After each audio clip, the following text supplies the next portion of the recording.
সকালে ঘুম থেকে ওঠার পর আপনার কি আলস্য ভাব লাগে, কিংবা কোনো এনার্জি পান না, চনমনে ভাব হয় না, এবং হাঁটাচলা করতে গেলে আপনার জয়েন্ট পেন শুরু হয়ে যায়?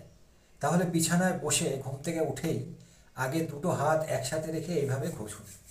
2 মিনিট ঘষুন। 2 মিনিট ঘষার পর সেই হাত দুটোকে চোখের ওপরে এইভাবে 30 সেকেন্ড চেপে ধরে রাখুন।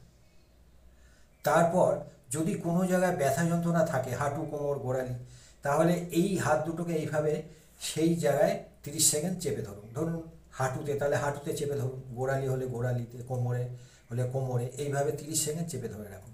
তারপর আপনি ঘুম থেকে উঠে একটু হাঁটুন, দেখবেন যে জায়গায় ব্যথা ছিল সেই জায়গায় ব্যথাটা কিন্তু অনেকটাই সেরে গেছে। হ্যাঁ, এইভাবে আপনি কিন্তু ব্যথা যন্ত্রণার চিকিৎসাও করাতে পারেন, কারণ এই পজিটিভ ভাইব্রেশন যেখানে দেবেন সেখানেই কিন্তু তার রেজাল্ট পাওয়া যাবে। এই পজিটিভ এনার্জি আমাদের শরীরেই তৈরি হয় এবং শরীরের কাজেই লাগানো হয়।